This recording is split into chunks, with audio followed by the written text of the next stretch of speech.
C'est ce qu'on appelle la burqa, et la burqa est interdite en France. Mais ça, c'est un voile intégral. Est-ce que pour vous, c'est... J'en vois aussi. C'est hallucinant, cette description. C'est l'assimilation, Nicolas. Parle de l'assimilation. Non, l'assimilation est morte il y a 30 ans. Pour la majorité, 2/3 des interrogés, la laïcité est acceptée et la loi de la République placée au-dessus de la loi religieuse. Très inquiétant, 43% des Français s'inquiètent de la place grandissante de l'islam dans notre pays. Tous les musulmans ne sont pas des terroristes en puissance. Et quand je vois ces dernières semaines les unes de l'Express, Le Point, Marianne, Valeurs Actuelles, cet islam sans gêne, la peur de l'islam, les convertis d'Allah, pourquoi l'islam fait peur, on en a une toutes les semaines, Le Parisien qui nous a... Horizon d'Islam, un programme qui vous est présenté par la MTA Internationale.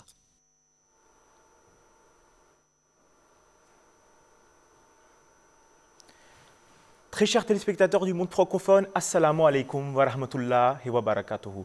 Nous avons le plaisir de vous retrouver pour votre émission hebdomadaire Horizon d'Islam sur la MTA Internationale. Je vous rappelle que vous pouvez nous adresser l'ensemble de vos observations et suggestions à horizon@mta.tv. Vous pouvez également nous suivre sur Twitter et également consulter notre site internet www.islam-ahmadiyya.org. La première partie de l'émission d'aujourd'hui sera consacrée au Saint-Coran, qui est pour les musulmans une source très importante de spiritualité et qui nous permet effectivement de nous guider dans le quotidien. La deuxième partie de l'émission nous permettra d'aborder des thèmes d'actualité et notamment la persécution à laquelle fait face la communauté musulmane ahmadiyya en ce moment dans divers pays, notamment en Afrique du Nord. Pour ce faire, nous avons deux invités en plateau. À ma droite, nous avons Mourabi Saheb, Nasir Ahmed Shahed Saheb, qui est missionnaire, mais également missionnaire responsable des activités des missionnaires en France. Assalamu alaikum wa rahmatullahi wa barakatuhu. À ma gauche, j'ai M. Omar Ahmad Saheb, qui est le responsable national de la prédication au sein de la Jamaat Ahmadiyya de France. Assalamu alaikum wa rahmatullahi wa barakatuhu. Wa alaikum salam wa rahmatullahi wa barakatuhu. Nous rejoint également par téléphone Mourabi Saheb, M. Mohamed Basharet Saheb, missionnaire de la communauté musulmane Ahmadiyya en Guyane française. Assalamu alaikum wa rahmatullahi wa barakatuhu.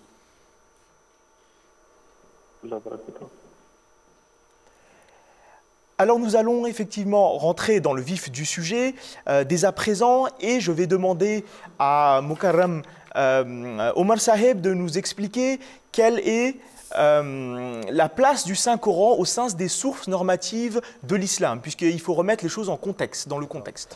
Hazrat Masih Maoud, le Messie promis et l'imam Mahdi, le fondateur de la communauté musulmane Ahmadiyya, nous indique qu'il y a trois sources fondamentales normatives en islam. Et la toute première de ces sources, c'est le Saint-Coran. Ensuite vient la Sunna et le Hadith. Maintenant, je vais citer une phrase du Messie premier salam pour corroborer un peu mes dires.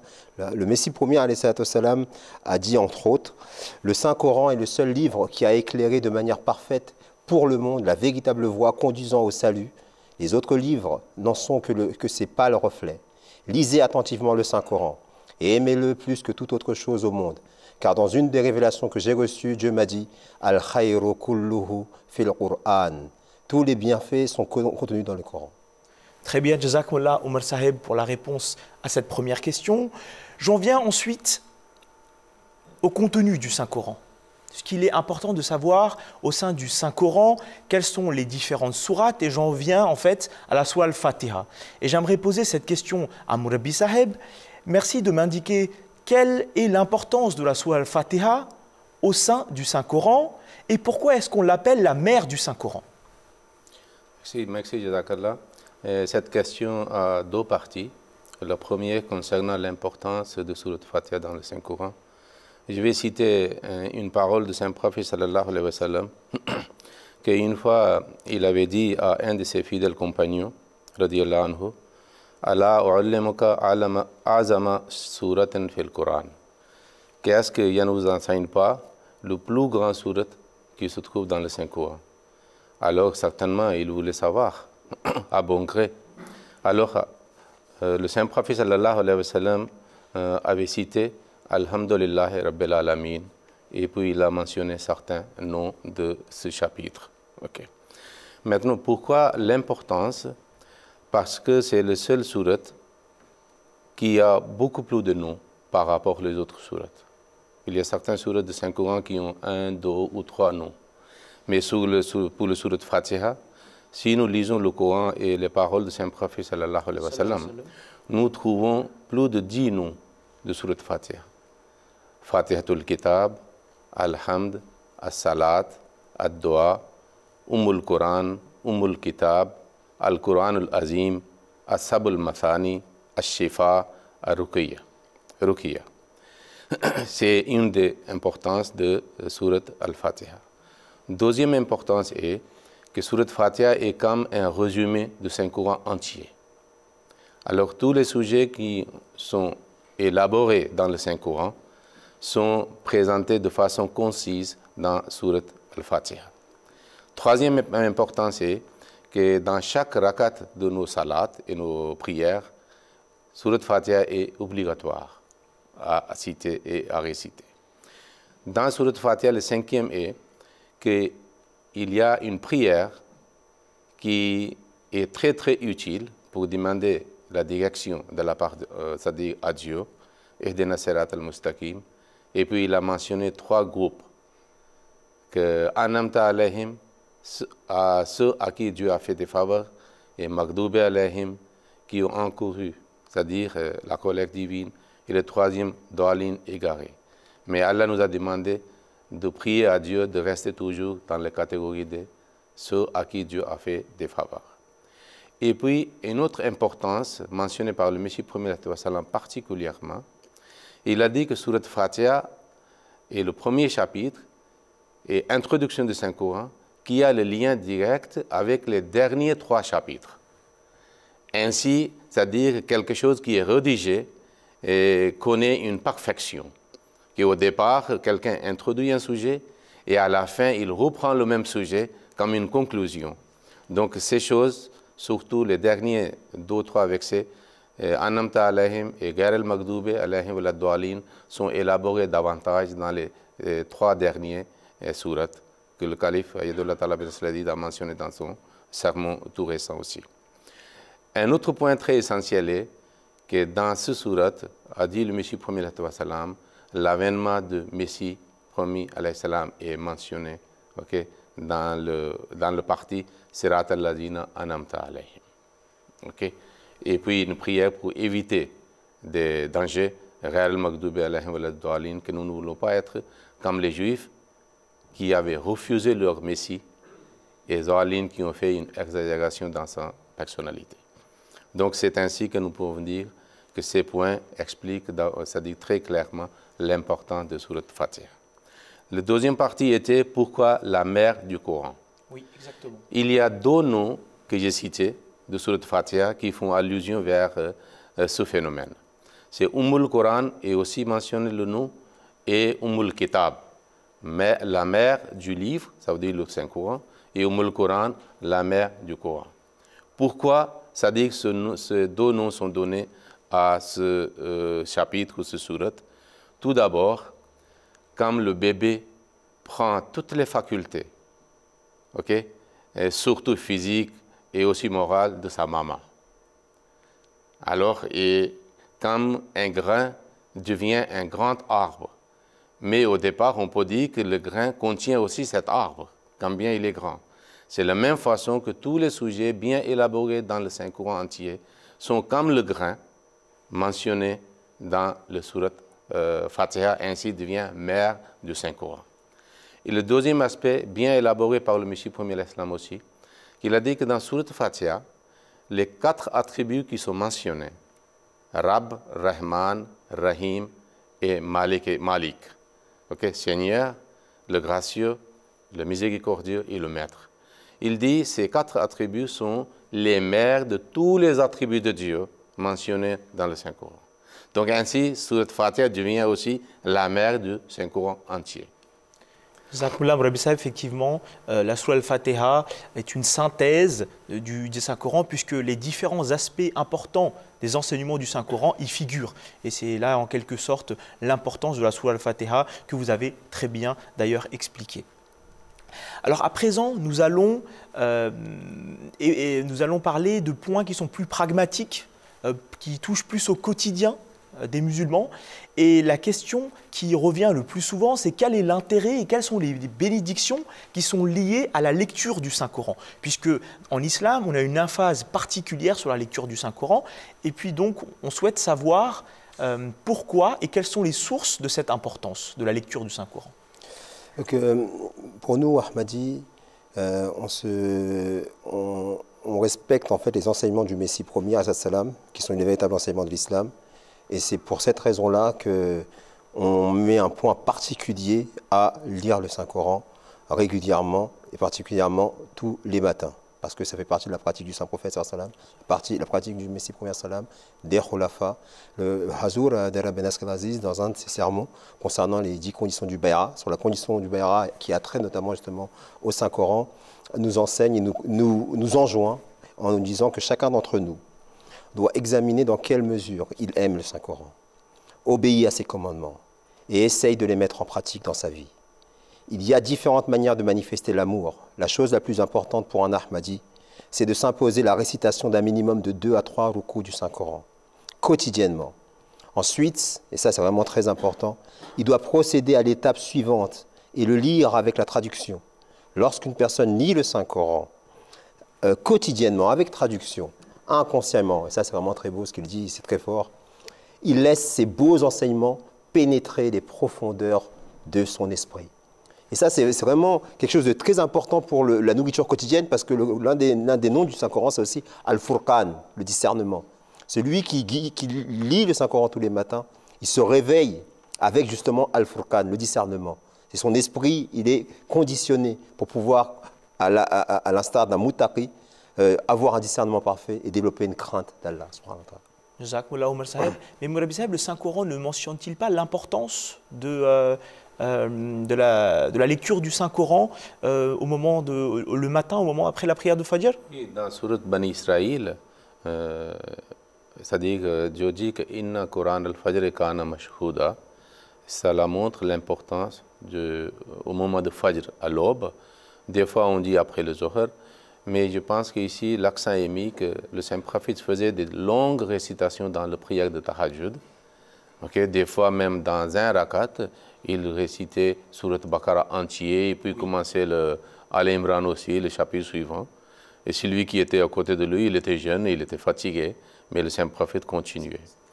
Mais dans la lecture, il y a un autre aspect aussi inclus, que le Saint-Prophète avait aussi désir d'écouter la récitation des autres.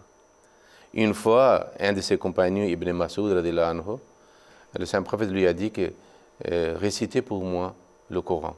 Il s'étonnait, il a dit, le Coran est révélé à vous, vous êtes récipiendaire du Saint-Coran entier et vous me dites, il dit oui, j'aime bien écouter la récitation. Alors il a récité et les yeux du Saint-Prophète ont commencé à verser les larmes et à ce moment-là, il a dit maintenant, ça va, c'est suffit. Jazakumullah Mourabi Saheb, en parlant de récitation, le pendant de la récitation, c'est la mémorisation, évidemment. Et le Saint-Prophète Mohammed sallallahu alayhi wa sallam avait mis une emphase particulière sur la mémorisation du Saint-Coran de son vivant. Et c'est pourquoi je m'adresse à Mourabi Saheb en Guyane, Besharat Ahmed Saheb, de nous indiquer, s'il vous plaît, quelle est l'importance de la mémorisation du Saint-Coran en islam. Bismillah ar-Rahman ar-Rahim. Donc, tout d'abord, je vais vous présenter un verset du Saint-Coran où Allah dit « Ô homme, il vous est certainement venu de votre Seigneur une exhortation, une guérison contre toutes les maladies, de ce qui est dans les poitrines, un guide et une miséricorde pour les croyants. » Surah Yunus, verset 57. Écoutez, les mérites de la mémorisation du Saint-Coran sont multiples. Et Allah n'a cessé de les rappeler tout au long de la révélation coranique. De même, le saint prophète Mohammed sallallahu alayhi wa sallam a exposé à sa Ummah que c'est dans l'attachement au Coran, son apprentissage et sa mise en pratique que résidait le succès en ce bas monde et dans l'au-delà. Hazrat Ousmane ibn Affan rapporte que le saint prophète sallallahu alayhi wa sallam a dit « Le meilleur d'entre vous est celui qui apprend le Coran et l'enseigne aux autres. Un autre hadith rapporté par Hazrat Ibn Abbas, que le saint prophète Mohammed, paix sur lui, a dit: celui qui n'apprend pas une portion du Coran ressemble à une maison en ruine. Hazrat Aïcha, épouse du saint prophète, elle rapporte que le saint prophète sallallahu alayhi wa sallam a dit: celui qui excelle dans la lecture du Coran et le mémorise sera avec les nobles anges qui ne font qu'obéir à leur Seigneur. Celui qui lit le Coran avec difficulté et en hésitant dans sa lecture aura quand même de récompense. Ensuite, nous voyons que les Hufaz, c'est-à-dire ceux qui mémorisent entièrement le Saint-Coran, ont généralement une mémoire extraordinaire, non seulement dans les affaires religieuses, mais avec les bénédictions de la mémorisation du Saint-Coran, leur mémoire est aussi exceptionnelle. Moi-même, personnellement, je l'ai vu pendant mes études de théologie à la Jamia Ahmadiyya, que les jeunes qui avaient déjà fait la mémorisation complète du Saint-Coran arrivaient dans notre classe, ils avaient beaucoup plus facile à mémoriser des textes entiers pour ensuite passer leurs examens. Donc on se disait toujours, les Hafiz du Coran ont toujours un avantage sur nous. Et puis, à chaque musulman qui a mémorisé même une petite portion du Saint-Coran, lui pourrait également témoigner les bénédictions de cette mémorisation. Voilà, merci. Jazakumullah. Rabbi Saheb. Rabbi Saheb, ici en plateau, du coup, quelle est l'importance qui est accordée aux Hufaz, aux Hafiz au sein de l'islam? Est-ce que vous pouvez un petit peu effectivement développer ce sujet et nous expliquer quel est le rang de ces personnes aussi et pourquoi est-ce qu'on incite tant les jeunes musulmans à mémoriser le Saint-Coran? En principe, un Hafiz, celui qui mémorise le Coran, il joue un grand rôle pour accomplir la promesse de Dieu mentionnée dans le Saint-Coran, que c'est Dieu qui va protéger et préserver le texte du Saint-Coran. Donc à l'époque du Saint-Prophète, comme c'est-à-dire qu'il n'y avait pas de moyens pour écrire, pour faire beaucoup de copies du Saint-Coran, donc il y avait beaucoup de Hufaz. C'est-à-dire milliers de Hufaz parmi les compagnons du Saint-Prophète, y compris les enfants et les femmes aussi. Donc ils ont joué un grand rôle. Donc Hafiz est tellement important que comme parole de Dieu est préservée dans son mémoire. C'est pour ça que c'est la tradition chez les musulmans que dans tous les pays il y a des Hufaz. Même aujourd'hui ici, le Coran écrit est disparu. On peut réécrire. C'est le seul livre dans le monde entier, qui peut être réécrit même si les feuilles sont disparues. Mais les autres livres, cette idée n'existe pas. C'est pour ça également qu'Allah Ta'ala dit dans le Coran que c'est le livre parfait. Oui.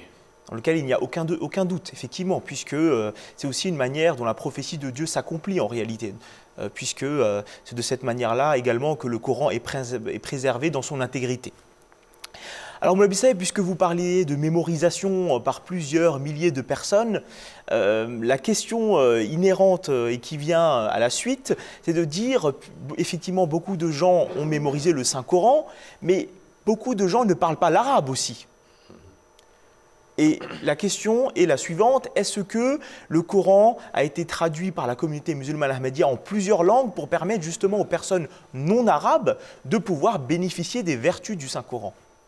Il est très étrange de constater qu'au départ, les musulmans considéraient, c'est-à-dire quelque chose interdit de traduire le Saint-Coran.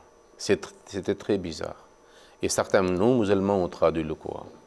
Mais depuis le début de la renaissance de l'islam et le renouveau de la religion à l'avènement de Messie Premier salam, Jamaat a commencé à réaliser, c'est-à-dire ce projet de traduire le Saint-Coran dans différentes langues. Jusqu'à aujourd'hui, par la grâce d'Allah, Jamaat Ahmadiyya est seul et unique, c'est-à-dire dans le monde, qui a pu traduire dans différentes langues. Jusqu'à aujourd'hui, plus de 74 ou 75 langues, c'est-à-dire le Coran est traduit dans ces langues. Et cette idée est le projet de traduire le Saint-Coran dans toutes les langues du monde entier. Ainsi, nous pouvons dire que personne ne peut dire que je ne comprends pas le Coran dans ma langue. Parce que vous ne pouvez pas faire apprendre l'arabe à tout le monde. Mais au moins, vous pouvez présenter la traduction du Saint-Coran dans toutes les langues du monde. Et c'est aussi essentiel. Pourquoi? Le Coran est le seul livre, et le Saint Prophète sallallahu alayhi wa sallam, qui est récipiendaire de révélation du Saint-Coran, est le seul prophète, qui est le prophète universel, pour le monde entier, qui présente Dieu qui est Rabbul Alamin. Le prophète sallallahu alayhi wa sallam est Kafat al-Nas, pour l'humanité entière, Rahmatul lil Alamin. Donc comment on peut justifier qu'il est Rahmatul lil Alamin et Kafat al-Nas, et Dieu est Rabbul Alamin, si nous ne pouvons pas, et les musulmans ne peuvent pas, transmettre le message du Saint-Coran dans toutes les langues parlées du monde. Donc ainsi, c'est un grand service, c'est-à-dire à la parole divine, au Saint-Coran, de traduire dans différentes langues du monde entier. Jazakumullah Rabbi Saheb. Nous avons parlé de l'aspect, de l'importance du Saint-Coran pour les musulmans. À présent, il est aussi important d'expliquer comment est-ce que la communauté musulmane Ahmadiyya et les musulmans en général également mettent en valeur ce Saint-Coran vis-à-vis des non-musulmans. Comment est-ce que le Saint-Coran est utilisé pour propager le message de l'islam et notamment par la communauté musulmane Ahmadiyya. Et là, je m'adresse à notre frère Omar Saheb.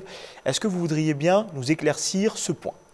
Bien, en effet, la particularité de la Jamaat islamique Ahmadiyya, c'est sa vocation à se tourner vers l'autre. Parce que comme l'a si bien dit notre Mourabi Saheb, ce n'était pas quelque chose qui était évident pour les non-musulmans. De toute façon, à l'époque du Messie premier, d'ailleurs, le premier disciple du Messie premier, Hazrat Moulvi Nuruddin, était justement désespérément à la recherche d'une communauté ou justement d'un sauveur qui serait à même de défendre l'islam vis-à-vis des attaques extérieures. Parce que quand on parle justement de l'autre, souvent malheureusement c'était à titre négatif. Il y a eu beaucoup de critiques, beaucoup d'attaques par rapport. Et le Coran justement n'était pas épargné par rapport à cela. On parlait de lui comme un livre mort, comme un livre qui était désuet, qui était complètement obsolète.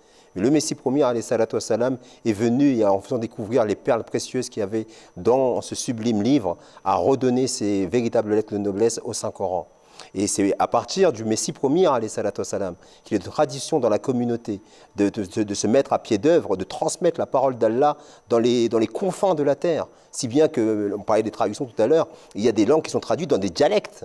Dès lors que des personnes obtiennent une maîtrise, une expertise dans une langue quelconque, ils se mettaient directement, avec l'autorisation du Khalifatul Masih régnant de l'époque, pour traduire. C'est bien que je pourrais vous donner des noms de langues et vous ne saurez même pas qu'elles existent. Et pourtant, la version du Saint-Coran qui a été faite par la Jamaat Ahmadiyya. Nous, en France, on n'est pas en reste.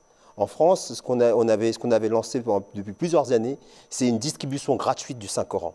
À travers tous nos stands de livres, un Saint-Coran est toujours disponible et ouvert à l'observation comme cadeau aux non-initiés, aux non-musulmans. Alors que, jusqu'à il n'y avait pas très longtemps, certains disaient que le Coran était interdit qu'un non-musulman le touche. Nous l'offrions en cadeau. Pourquoi? Pour que les personnes connaissent la parole de Dieu. Et si vous entendiez les réactions des gens après avoir lu le Saint-Coran, c'est formidable, c'est fantastique. Vous savez, une fois, notre calife Abdallah Ben Aziz avait cité l'exemple d'une femme qui s'était faite passer pour, une journaliste s'est faite passer pour une humanitaire pour aller épier un peu les travaux des talibans. Alors qu'elle était journaliste. Et elle voulait faire un article sur eux, donc elle s'est passée pour une humanitaire. Et en Afghanistan, pour le coup, cette fois-ci, ils ont agi avec sagesse, c'est qu'ils l'ont attrapée. Et qu'est-ce qu'ils lui ont dit? Ils lui ont dit, ta punition, c'est qu'on va te relâcher, mais une fois que tu rentres chez toi en Europe, lis le Saint-Coran. Cette dame-là avait oublié sa promesse. Mais ensuite, quand elle a vu toutes les attaques qui avaient été faites contre le Saint-Coran, ça a éveillé sa curiosité. Si bien qu'elle a commencé à lire le Saint-Coran, et elle a fini par se convertir à l'islam. Après s'être convertie à l'islam, elle a fait son métier de journaliste au sein de chaînes arabes. Elle a été traitée avec injustice. Et grâce aux arguments contenus dans le Saint-Coran qu'elle a elle-même soulevés, elle a obtenu gain de cause auprès des tribunaux.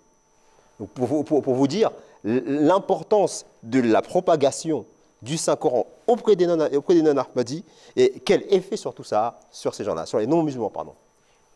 À part les distributions différentes, parce que même en France, dans les autres pays certainement, en Belgique et les autres pays francophones, et nous avons eu la chance de présenter le Saint-Coran aux différents maires de différentes communes et puis aux parlementaires aussi, et des professeurs de l'université. Comme ça, nous avons déjà fait.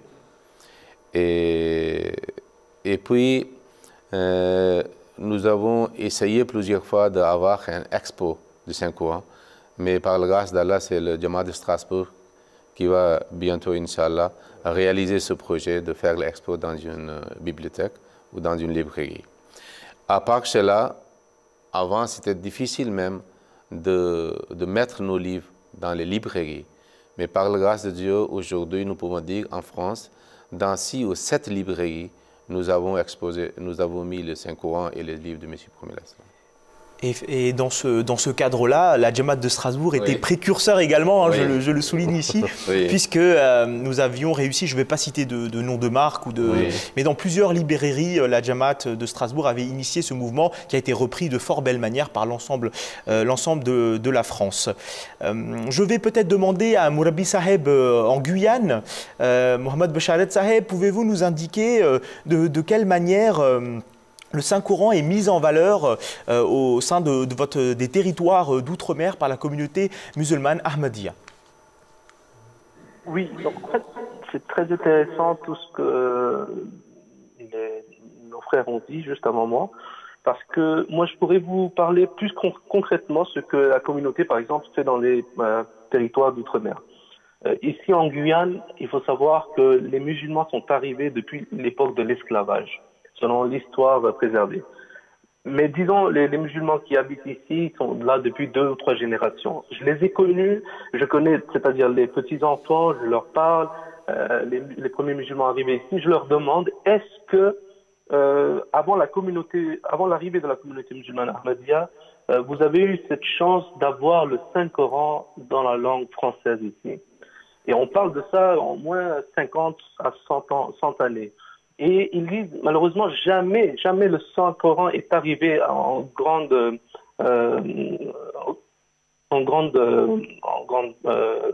chiffre ici en Guyane, le Saint-Coran, avec la traduction française. C'est seulement avec la grâce d'Allah que la communauté Ahmadiyya a eu cette opportunité. Et depuis que nous sommes arrivés, nous avons offert ce Coran à plusieurs personnalités politiques en Guyane, et même religieuses. Nous faisons également plusieurs expositions du Saint-Coran ici en Guyane, et l'année passée, j'ai eu cette chance également, avec la permission de notre cher calife, qui m'a donné cette permission d'aller en Guadeloupe avec tout le matériel que nous avons sur l'exposition du Saint-Coran, avec les différentes traductions du Saint-Coran qui existent dans notre communauté, que nous avons déjà effectuées, d'y aller avec tout ce matériel et aller faire dans plusieurs villes de Guadeloupe aussi cette exposition avec les missionnaires là-bas. Donc voilà comment la communauté Ahmadiyya, et c'est la première fois que tout cela se passe sur ces territoires. Donc c'est un service rendu pour la cause d'Allah que par la communauté musulmane Ahmadiyya, avec nos ressources, bien sûr, toujours très jamais aussi importantes que les autres musulmans qui pourraient avoir. Jazakumullah Mourabi Saheb, nous allons à présent passer à la question d'actualité, puisque le temps nous presse malheureusement, et je dois effectivement parler, dans le cadre de cette émission, des persécutions que subit la communauté musulmane Ahmadiyya actuellement, notamment au Maghreb. En Algérie notamment, il y a des persécutions qui atteignent la Jamaat Ahmadiyya. Il y a plusieurs articles de journaux, notamment français, qui font état de cette persécution. Je vais citer La Croix, qui est un journal qui est très connu et qui parle d'une cinquantaine d'Ahmadis qui ont comparu en décembre au cours de 18 procès à l'encontre de cette minorité religieuse, en l'occurrence la Jamaat Ahmadiyya, et cela est dénoncé par Human Rights Watch, qui est une organisation intergouvernementale qui promeut les droits de l'homme et les libertés. La situation est critique. et cela est relayé par plusieurs autres médias. Nous avons un média francophone algérien sur Internet qui s'appelle TSA Algérie et qui souligne qu'en octobre 2016, le ministre des Affaires étrangères et le ministère des Affaires religieuses a décrit la présence des fidèles Ahmadis en Algérie comme participant d'une invasion sectaire délibérée. Donc les propos sont quand même gravissimes. Et il a déclaré que des procédures pénales allaient être engagées contre les musulmans ahmadis, puisqu'ils sont considérés comme des hérétiques. Nous avons également le Huffington Post Maghreb, qui cette fois-ci au Maroc relate qu'il y a des avancées en faveur des musulmans et des minorités en général, puisqu'il y a une association qui va bientôt voir le jour et qui aura pour objectif de soutenir toutes les minorités religieuses de nationalité marocaine, notamment les chrétiens, les Bahaïs, les chiites, les Ahmadis. Donc la situation, il y a des points positifs également. Il ne faut pas uniquement souligner la détresse, il faut souligner la détresse, mais aussi, pour être objectif, mettre en avant les points positifs et les avancées dans le monde du Maghreb. Donc il y a cette situation délicate en Algérie, mais il y a des avancées au Maroc notamment. Donc il faut avoir un panorama assez complet de la question. Et je vais adresser ma première interrogation à Mourabi Saheb, Nassil Ahmed Shahed Saheb. Est-ce que vous pourriez m'indiquer pourquoi la communauté musulmane Ahmadiyya fait l'objet de persécutions intenses et de manière plus importante et régulière que d'autres communautés qui sont également minoritaires au sein de l'islam? Je pouvais, c'est-à-dire, présenter 4 points pour répondre à cette question. Tout d'abord, il faut savoir que c'est un phénomène universel lorsque nous étudions la vie des prophètes et la vie de la communauté et leurs opposants contemporains. Chaque fois un envoyé de Dieu est envoyé, il y a opposition. Cela montre la véracité de Ahmadiyyat et de Messie promis, que les autres ne sont pas seulement opposés, mais ils commencent à persécuter aussi. Okay. Deuxième point est que la persécution commence dans une communauté ou dans un peuple pour lequel Dieu envoie quelqu'un, mais ce peuple est désespéré de la grâce divine. Il pense que personne ne peut venir parmi nous qui peut être désigné par Dieu pour faire quelque chose. Le Coran explique ce sujet. Et alors, dans ce désespoir, il dit que pourquoi lui, il dit qu'il a de faveur divine, malgré qu'il n'y a pas de faveur divine. Voilà, c'est une autre signification de Khatm an-Nubuwwat. Et le troisième point est que lorsqu'il voit le progrès de ce Jamaat, malgré qu'il est opposé, persécuté et dénigré par les opposants, alors la envie et la rancune se multiplient. Et ainsi, cette attitude attise la situation. Et la persécution est amplifiée. Et quatrièmement, je dirais que lorsqu'ils sont en colère, et ils font des lois aussi des fois, et les conditions et les contraintes, que les gens n'entrent pas dans cette communauté, mais plus grand obstacle ils érigent, les gens continuent à entrer dans cette communauté. Donc, dans cet état, ils voulaient maintenant participer à cette persécution pour écraser ou pour, c'est-à-dire détruire la communauté. Donc, ce sont les 3-4 points dans l'histoire mentionnée par le Saint-Coran que je pouvais présenter. C'est pour cela que Jamaat Ahmadiyya est visé. Et c'est pour cela que Jamaat Ahmadiyya est persécuté par les autres, des fois ensemble des musulmans. Cela montre qu'il est vrai de la part de Dieu. Je peux vous donner un exemple historique. Quel était le message de Jésus-Christ? Il disait, si quelqu'un gifle à droite, tournez le gauche. Quel danger pour la société juive! Mais malgré cela, il se opposait à lui jusqu'à qu'il voulait tuer sur la croix pour prouver qu'il est menteur et maudit. Donc, la conscience dit que cette communauté est sur la vérité. C'est pour ça qu'il voulait, c'est-à-dire faire opposition et les persécutions. En effet, Mourabi Saheb, il s'agit d'un signe attestant de la véracité de la Jamaat également, puisque lorsque nous lisons attentivement l'histoire des prophètes, il nous apparaît clairement que l'ensemble des prophètes véridiques de Dieu ont subi cette persécution et elle atteste de la véracité de la Jamaat Ahmadiyya. Omar Saheb, est-ce que vous pourriez nous préciser dans quel pays francophone, et vous pouvez élargir la question au monde entier, la Jamaat Ahmadiyya subit actuellement des persécutions notoires et qui ont une importance particulière.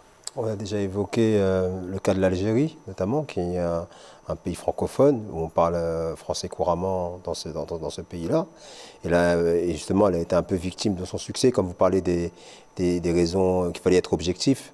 C'est qu'il faut savoir que la Jamaat Ahmadiyya, à travers la MTA3, MTA Arabiya, depuis le lancement de cette chaîne-là, a été une source de bénédiction sans pareil, si bien que dans le monde maghrébin notamment, et monde arabe et maghrébin en particulier, ça a été une révolution. Il y a eu une révolution, il y a eu beaucoup de personnes qui ont grossi les rangs de la Jamaat Ahmadiyya.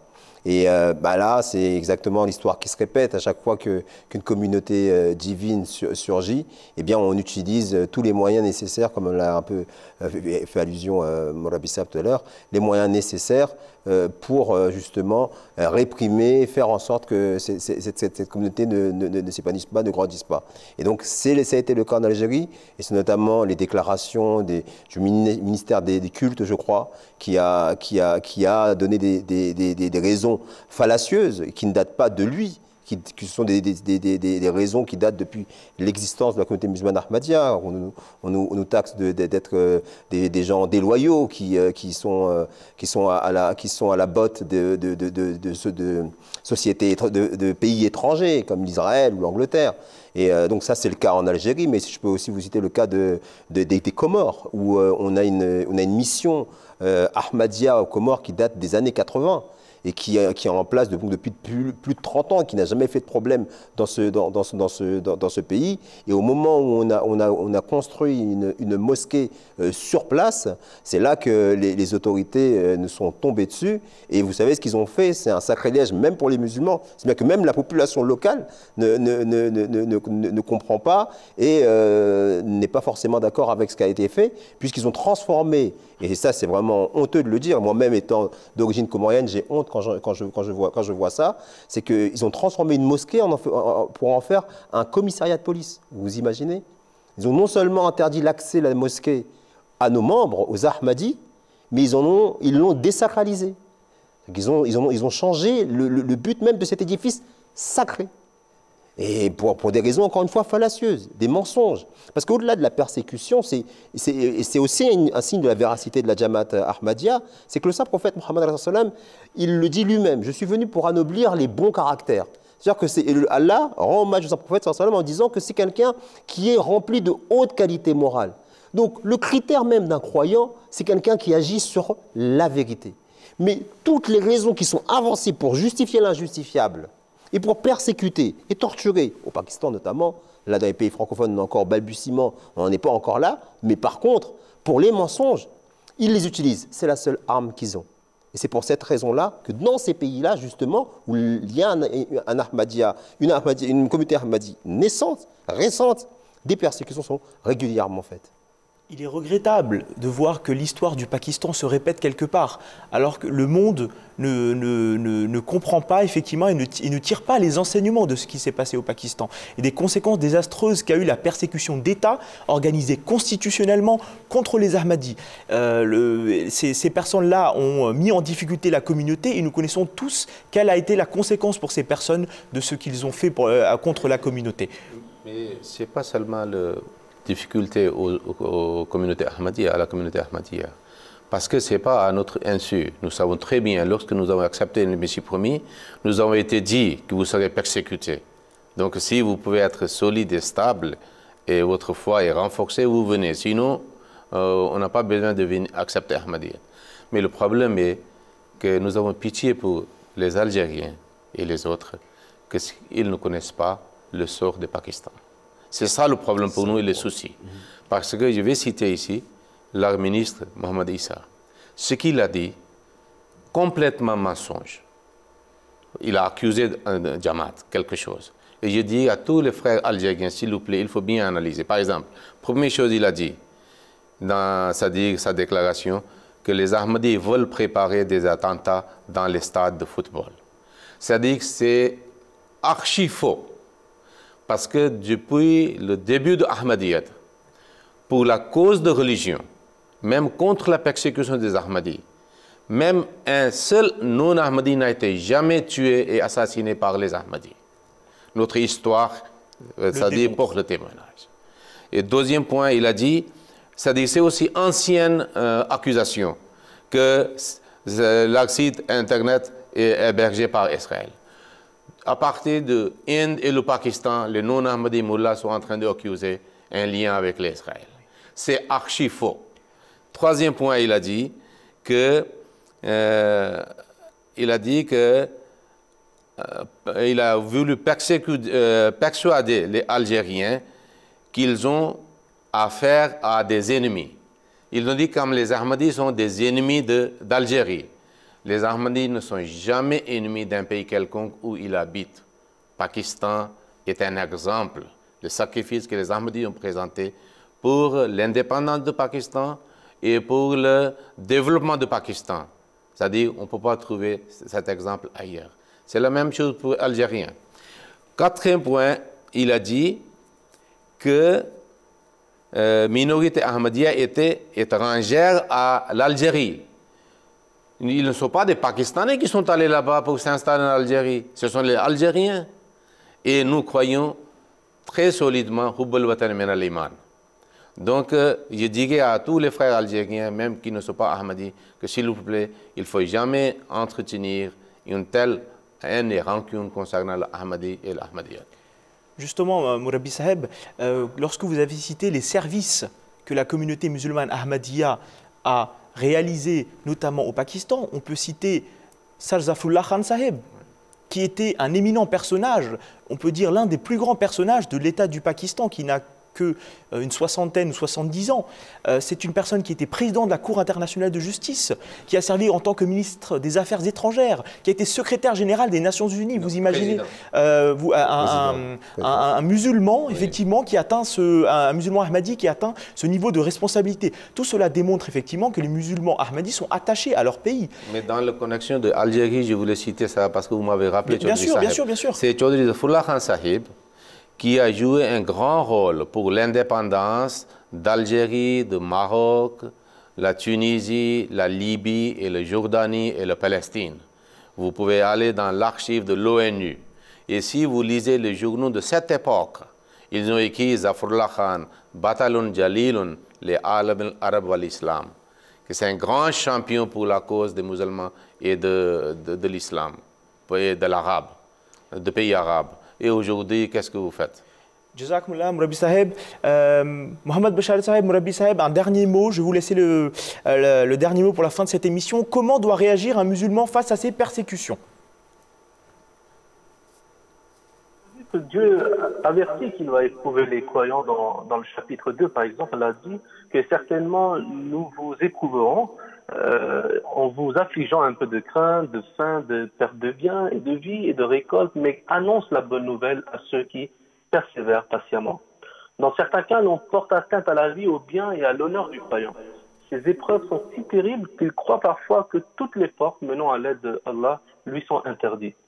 Mais Allah leur répond ainsi dans les versets 31 du chapitre 41. Allah dit, quant à ceux qui disent notre Seigneur est Allah, et qui ensuite restent constants, les anges descendent sur eux en disant, ne craignez pas et ne vous désolez pas, et réjouissez-vous de la rencontre du jardin qui vous a été promis. Nous sommes vos amis dans cette vie et dans l'au-delà. Vous y aurez tout ce que désira votre âme.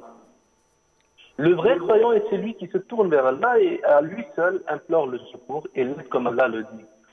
Je me plains de mon affliction et de ma douleur uniquement à Allah.